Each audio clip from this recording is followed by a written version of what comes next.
Assalamualaikum dan salam sejahtera kepada kita semua.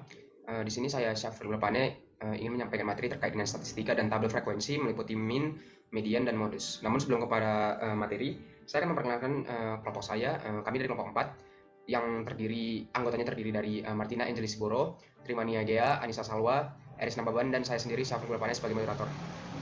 Nah, selanjutnya mungkin bisa langsung ke materi. Baik, kita mulai dari pengertian statistika.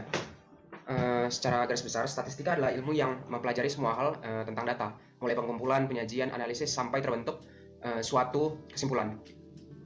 Statistika merupakan ilmu yang harus dikuasai karena everything needs statistic. Contohnya, statistika bisa dipakai dalam menghitung rata-rata nilai ujian, menentukan banyaknya siswa yang suka membolos, menghitung tingkat kepatuhan siswa pada peraturan sekolah, menghitung tingkat penularan COVID-19 di suatu lokasi, bahkan menentukan laju inflasi, dan masih banyak contoh-contoh lain.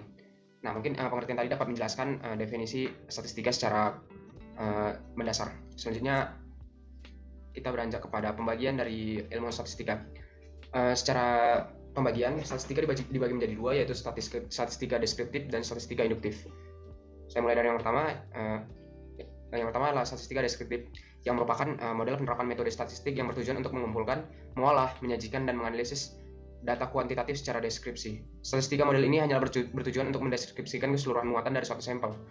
Maka itu statistika deskriptif tidak bertujuan untuk mengambil kesimpulan.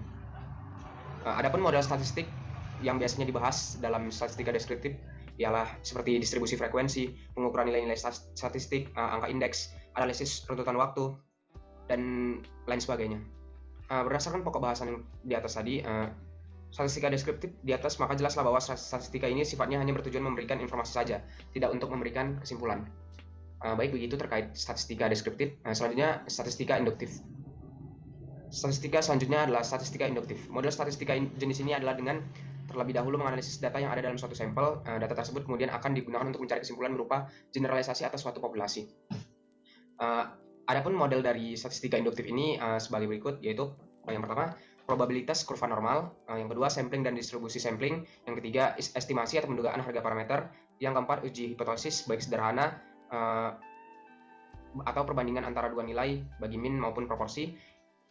Selanjutnya ada regresi, termasuk pengujian signifikasi dan penggunaannya untuk prediksi, dan yang terakhir ada korelasi. Baik, begitu penjelasan dari pembagian statistika. Kita lanjut kepada pengertian dari distribusi frekuensi yang akan menjadi inti materi yang akan kami bawakan pada Zoom meeting kali ini.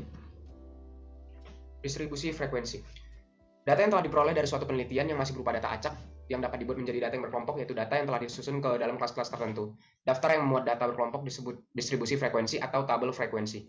Jenis-jenis distribusi frekuensi ini adalah bebas, relatif, dan kumulatif. Dan bagian dari distribusi frekuensi ini ada batas kelas, tepi kelas, interval, dan panjang kelas. Selanjutnya kita akan beranjak kepada mean, median, dan modus. Dalam statistika dikenal adanya ukuran pemusatan data. Beberapa ukuran pemusatan data yang perlu diketahui adalah mean, median, dan modus. Mean dapat diartikan sebagai nilai rata-rata suatu kelompok data, median adalah nilai tengah data setelah diurutkan, sedangkan modus merupakan nilai yang sering muncul dalam suatu kelompok data. Ketiga pengertian terkait dengan mean, median, dan modus ada di PPT, mungkin dapat dilihat.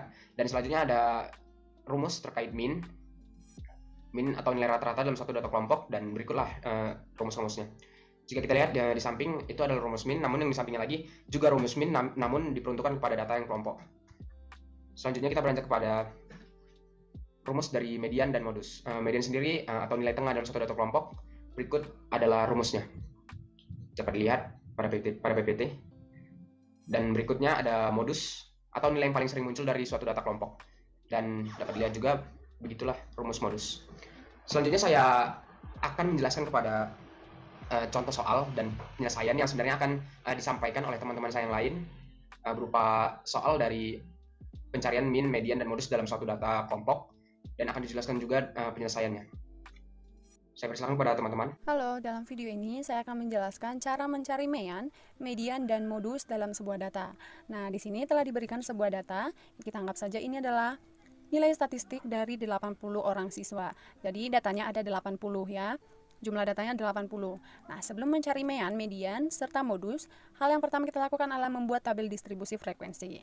Nah, sebelum mencari distribusi frekuensi, harus kita tentukan dulu range, banyaknya kelas, dan intervalnya. Yang pertama, mencari range adalah data terbesar dikurangi dengan data terkecil. Nah, data terbesarnya kita cari dulu dari data ini. Data terbesarnya adalah 99 dan data terkecilnya 35. Berarti R-nya sama dengan 99 dikurangi dengan 35. R-nya sama dengan 64. Nah, selanjutnya adalah menentukan banyaknya kelas atau K. K ini rumusnya apa? K sama dengan 1 tambah 3,3 log N. N ini tadi adalah jumlah keseluruhan data. Berarti N-nya sama dengan 80. Jadi kita masukkan 1 tambah 3,3 dikali log 80. Log 80 adalah 1,9. Jadi 1 tambah 3,3 dikali 1,9 sama dengan 1 ditambah 6,28. Kita dapatkannya adalah 7,28. Nah, karena ini adalah bilangan desimal, jadi kita bulatkan menjadi 7. Selanjutnya, kita bisa menentukan interval atau I-nya. I sama dengan range dibagi dengan banyaknya kelas. R tadi ada 64 dan K-nya 7. Jadi 64 dibagi 7 sama dengan 9,1. Kembali lagi karena ini desimal, jadi kita bulatkan menjadi 9. Nah, jika sudah dapat R, K, dan I-nya, maka kita sudah bisa membuat tabel distribusi frekuensinya. Nah, tadi banyaknya kelasnya harus 7. Jadi kita mulai dari 35 sampai dengan data terakhirnya 99. Nah, karena intervalnya 9, jadi kita mulai dari 35 ditambah dengan 9 sama dengan 44. Nah, data kedua 45 ditambah 9 sama dengan 54. Nah, begitu seterusnya sampai dengan 95 ditambah dengan 9 sama dengan 104. Nah, kemudian frekuensinya kita harus cari ada berapa orang yang memiliki nilai 35 sampai 44. Di sini ada 3, 45 sampai 54 ada 3, dan begitu seterusnya. Nah, X1 ini apa sih? X1 ini adalah nilai tengah dari kelas. Cara mencarinya, 35 ditambah 44 dibagi dengan 2, berarti ini sama dengan 39,5. Selanjutnya, 45 ditambah 54 dibagi dengan 2, sama dengan 49,5. Nah, itulah cara mencari nilai tengahnya sampai dengan yang terakhir, 95 ditambah 104 dibagikan dengan 2, sama dengan 99,5. Nah, selanjutnya di sini ada F dikali dengan X1. F ini frekuensi dan X1 ini adalah nilai tengah. Nah, berarti kita kalikan 3 dikali 39,5 sama dengan 118,5. 3 dikali 49,5 sama dengan 148,5. Nah, begitu seterusnya sampai dengan yang terakhir, 4 dikali 99,5 sama dengan 398. Nah, tadi sigma dari F-nya ini adalah 80. Sigma X1 adalah 4.486,5. Nah, kemudian ini yang terakhir, sigma F dikalikan dengan X1 sama dengan 6060. Nah, jika sudah membuat tabel distribusi frekuensi, akan mudah mencari mean, modus, dan median dari data tersebut. Nah, pertama kita cari adalah mean. Rumus mencari mean adalah sigma F, F1 dikali dengan X1 per sigma F. Sama dengan, ini tadi adalah sigma F1 dikali X1 sudah diberitahu, 6060. Dan sigma F ini adalah jumlah dari keseluruhan data, itu adalah 80. Berarti 6060 dibagi 80 sama dengan 75,75. Nah, karena ini desimal, kita bulatkan menjadi 76. Maka meannya adalah 76. Selanjutnya adalah modus dari data tersebut. Nah, rumus mencari modus adalah TB ditambah I dikali dengan D1 per D1 tambah D2. Nah, TB ini adalah batas bawah kelas modus. I, interval, D1 adalah frekuensi kelas modus dikurangi dengan frekuensi kelas sebelumnya. Nah, dan D2 ini adalah frekuensi kelas modus dikurangi dengan frekuensi kelas setelahnya. Nah, kelas modusnya di sini adalah 65 sampai 74. Ini frekuensinya sama dengan 21. Berarti kita cari batas bawahnya. Batas bawahnya sama dengan 64,5. Nah, kita masukkan 64,5. I-nya tadi adalah 9. Dikali dengan 13. Kenapa 13? Karena frekuensi kelas modus sama dengan 21. Nah, frekuensi kelas sebelumnya adalah 8, berarti 21 dikurang 8 sama dengan 13. Nah, selanjutnya untuk mencari D2, Frekuensi kelas modus dikurangi dengan frekuensi kelas setelahnya. Ini 21 dikurang 21 berarti hasilnya 0. Maka kita dapat 64,5 tambah 9 dikalikan dengan 13 per 13 tambah 0. Ini sama dengan 74,5. Karena ini desimal, maka kita bulatkan menjadi 74. Nah, selanjutnya adalah mencari median.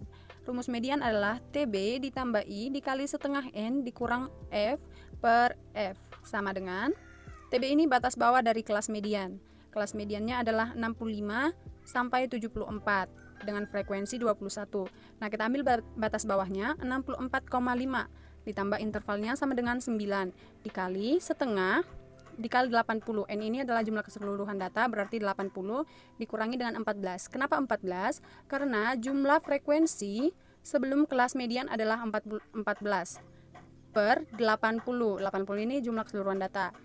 Nah, berarti 64 tambah 64,5 ditambah 9 dikali dengan hasil dari ini adalah 0,325 sama dengan 64,5 tambah 2,925 sama dengan 67,425. Nah, maka kita bulatkan menjadi 67. Nah, demikian penjelasan saya mengenai cara mencari mean, modus, dan median. Semoga membantu. Baik, terima kasih kepada saudari Martina yang sudah menjelaskan terkait soal min, median, dan modus. Selanjutnya saya persilakan kepada saudari Trimania Gea agar menjelaskan dan memberikan contoh soal juga penyelesaiannya. Persilakan. Baik, di sini saya akan membahas tentang mean, median, modus, data tunggal, dan kelompok. Yang pertama ada mean. Mean adalah nilai rata-rata suatu data. Nilai rata-rata ini dihasilkan dari pembagian antara jumlah nilai keseluruhan dengan banyaknya data yang diolah. Mean disimbolkan dengan X dan rumusnya terbagi menjadi dua. Yang pertama ada rumus mean data tunggal yang rumusnya itu X sama dengan sigma Xi per N, di mana X adalah nilai rata-rata, Xi adalah nilai data, N adalah banyaknya data. Dan yang kedua ada rumus mean data berkelompok. Rumusnya X sama dengan sigma Fi Xi dibagi dengan sigma Fi, di mana nilai X adalah nilai rata-rata, Xi nilai data ke I, Fi frekuensi kelompok data ke I. Nah, di sini ada contohnya. Nih, hitunglah mean dari data kelompok berikut ini. Berikut merupakan tabel tinggi badan siswa kelas 4 SD Negeri Suka Bersama. Kita lihat di sini ada tinggi badan dalam sentimeter, ada titik tengah Xi, frekuensi Fi, Xi kali Fi. Di mana ada sudah dapat itu adalah 156 sampai 175. Nah, penyelesaiannya yang pertama yaitu sigma Fi sama dengan N jumlah data. Maka yang pertama yaitu kita harus jumlahkan data atau frekuensinya dulu, yaitu 5 tambah 10 tambah 5 tambah 10 sama dengan 30. Sedangkan sigma Fi kali Xi yaitu hasil dari 790, 1630, 840, 1730, dan hasil dari perjumlahan ini dapat dia 490.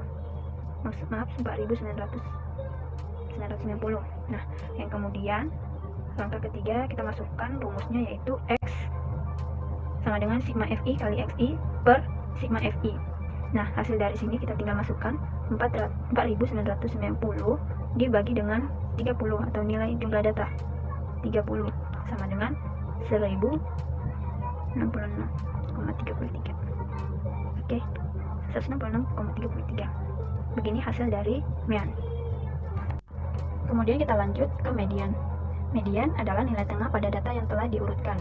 Nah, di sini ada contoh soal. Yang pertama ada hitung median data 91375. Nah, langkah pertama kita urutkan. Yang pertama dari yang terkecil sampai yang terbesar. Yang selanjutnya gini. Kita buat 91375 menjadi 13579. Nah, kemudian kita masukkan rumus median sama dengan X kurung N tambah 1 per 2. Nah, kemudian median X per kurung ditambah dengan nilai tengahnya yaitu 5 ditambah 1 sama dengan 2. Kemudian sama dengan X 6 per 2 sama dengan X 3. Maka median pada data di atas, yaitu X3 yaitu 5. Selesai. Selanjutnya ada modus. Modus adalah nilai yang sering muncul dari suatu data. Kemudian rumus modus data tunggal, yaitu menentukan modus dalam data tunggal tak perlu menggunakan rumus apapun, kita hanya perlu mengurutkan dari data terkecil hingga terbesar. Nah, di sini ada contoh nilai data 255776. Nah, cara pembahasannya yaitu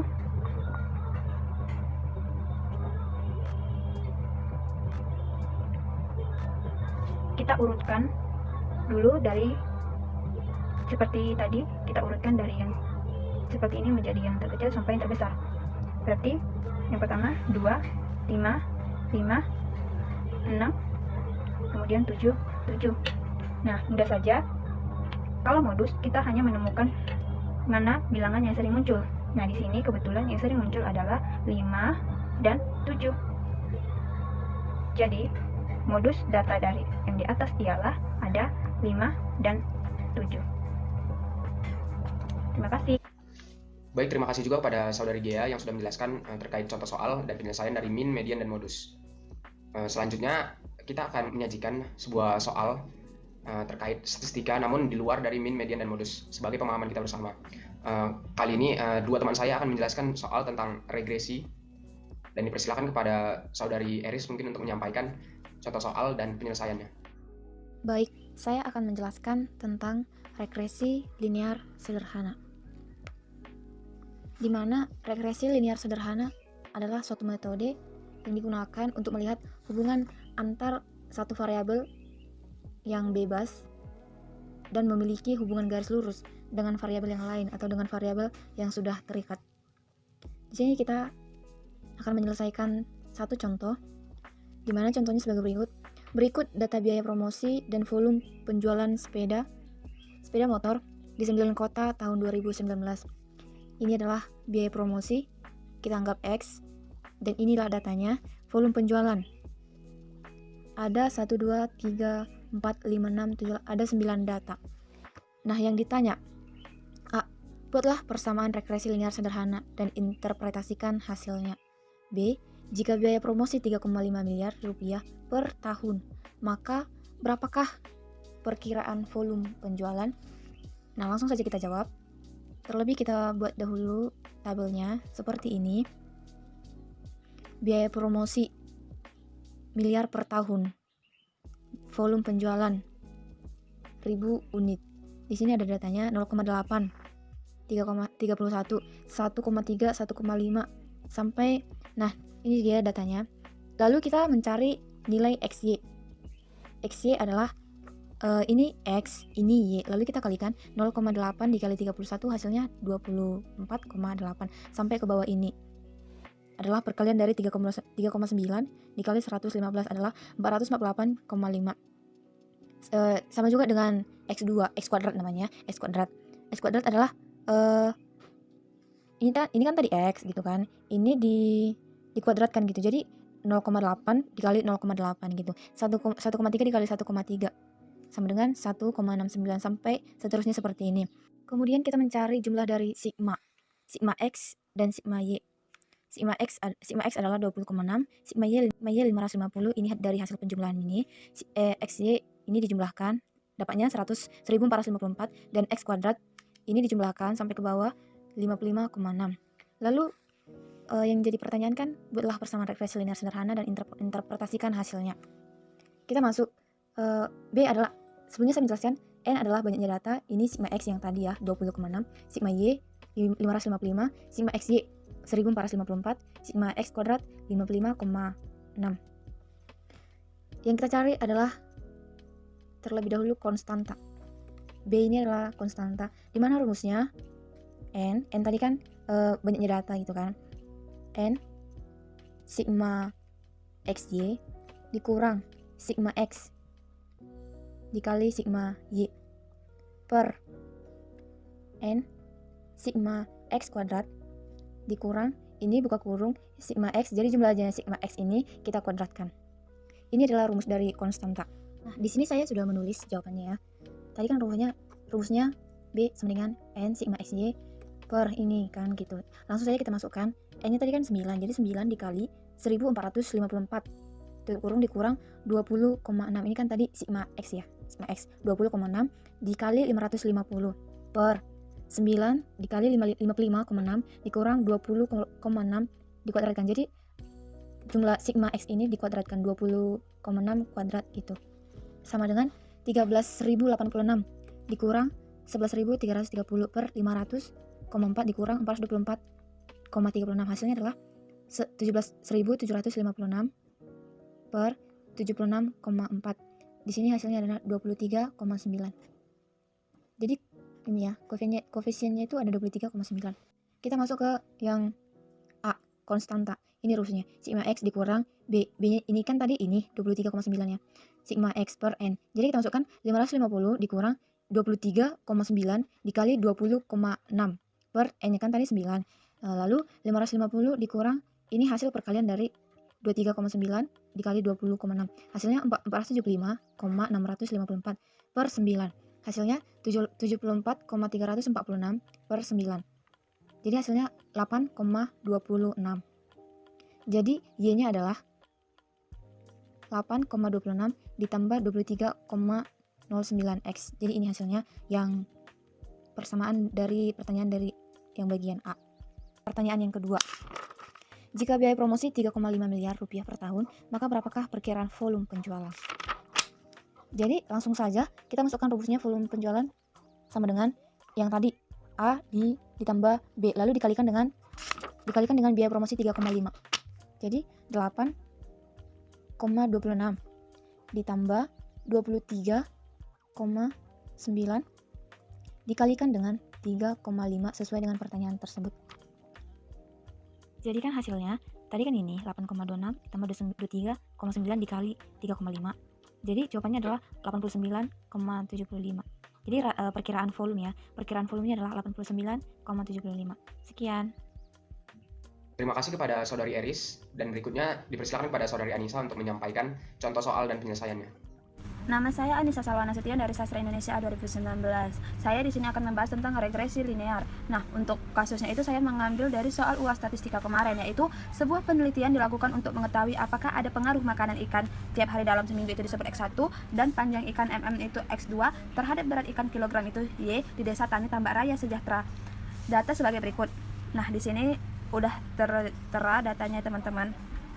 Tentukan persamaan regresi gandanya. Sebelum kita memasuki metode yang lain, kita akan mencari X1Y, X2Y, X1 pangkat 2, X2 pangkat 2, Y pangkat 2, X1, X2. Itu yang harus kita cari ya teman-teman.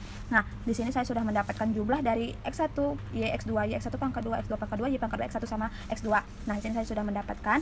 Di sini hasil dari X1Y itu 296. Dapat dari mana sih hasilnya? Nah, jadi X1Y itu X1 dikali Y dikali 8 dikali 37 hasilnya 296. Begitu juga di X2Y. X2 dikali Y 125 dikali 37 hasilnya 4625. Nah, di sini ada X1 pangkat 2. Dapat dari mana sih hasilnya 64, ya kan? Nah, di sini kita tengok X1-nya itu ada 8. 8 pangkat 2 hasilnya. Nah, di sini ada X1 pangkat 2. Dari mana sih hasilnya 64? Nah, di sini bisa kita lihat X1-nya itu ada 8. 8 pangkat 2 hasilnya 64. Begitu juga ke nilai-nilai selanjutnya teman-teman. X2 pangkat 2. Berarti di sini kita tengok X2-nya itu ada 125. 125 pangkat 2 itu hasilnya 15.625. Begitu juga dengan Y pangkat 2, 37 pangkat 2 sama dengan 1.369. Nah, di sini dia X1 X2-nya itu hasilnya 1000. Dari mana sih hasilnya 1000-nya? Nah, dari sini teman-teman. X1 dikali X2, 125 dikali 8 hasilnya 1000. Nah, begitu juga ke nilai-nilai data-data berikutnya yang urutan ke bawah teman-teman. Sekarang masuk ke sigma. Sigma di sini saya menyederhanakan yaitu jumlah. Kenapa bisa dibilang jumlah? Karena di sini bisa kita lihat sigmanya itu ada 108, 1387 dan sampai 212.665. Nah, ini itu semua sigma dari data yang di atas teman-teman. X1, X2Y, X1Y, X2Y. Nah, data-data di sini teman-teman. Bagaimana sih mendapatkan jumlah ini semua? Ini teman-teman. Dapat dari mana sih hasilnya ini? Nah, jadi kita masuk dari X1 aja ya teman-teman. Nah, X1-nya ini. Nah, kita masukkan ke X1 teman-teman. X1-nya itu ada 8, 10, 7. Ini semua itu dijumlahkan teman-teman, dijumlahkan, ditambah. Nah, keseluruhannya itu mendapatkan hasil 108 teman-teman. Begitu juga ke X2-nya. X2-nya itu ada 12 nilai, 12 data, hasilnya dapat 1387. Begitu juga ke semuanya teman-teman. Sampai akhirnya dapat X1 dan dengan X2-nya itu, nilai X1 X2-nya itu dapat jumlahnya ini semua kita jumlahkan, itu hasilnya 212.665. Nah, dari jumlah-jumlah atau sigma yang di sini bisa kita salin ke bawahnya biar lebih memudahkan ya teman-teman. Dan kita juga mendapatkan n itu sama dengan nilai 12. Ini akan kita pakai ke rumus berikutnya.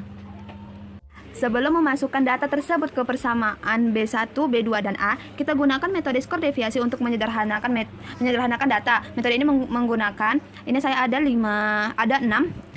sigma yang akan saya sederhanakan. Salah satunya itu kita masuk ke sini aja langsung. Sigma X2 pangkat 2 sama dengan sigma X pangkat 2 dikurang sigma X2 per N pangkat 2 sama dengan 162.691 dikurang 138.7 per 12 pangkat 2. Hasilnya 237.692. Nah, dapat dari mana sih 162.691 ini teman-teman? Nah, kita lihat kemari. Sigma X2 pangkat 2. Kita lihat. Sigma X2 pangkat 2 hasilnya 162.691. Kita pindahkan kemari. Nah, dikurang 1.387 per 12. Kita lihat di sini. Sigma X2 sama dengan 1.387. Kita pindahkan kemari teman-teman.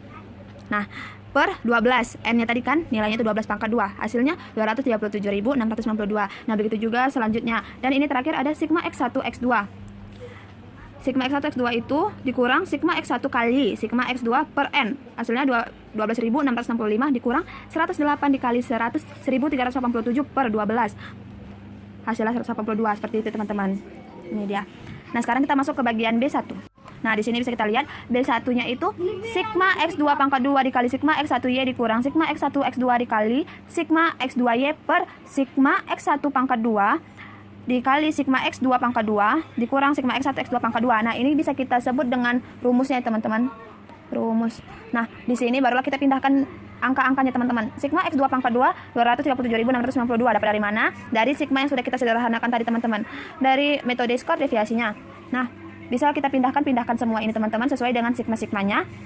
Dan tinggal kita kalikan 237 dikali 692 dikali 24 hasilnya 5.714.608 dikurang 182 dikali 218 hasilnya 39.676 per 6.655.376 dikurang 33.124 hasilnya 1.737.008 per 33.429.76 sama dengan 0,519 sama dengan 0,5.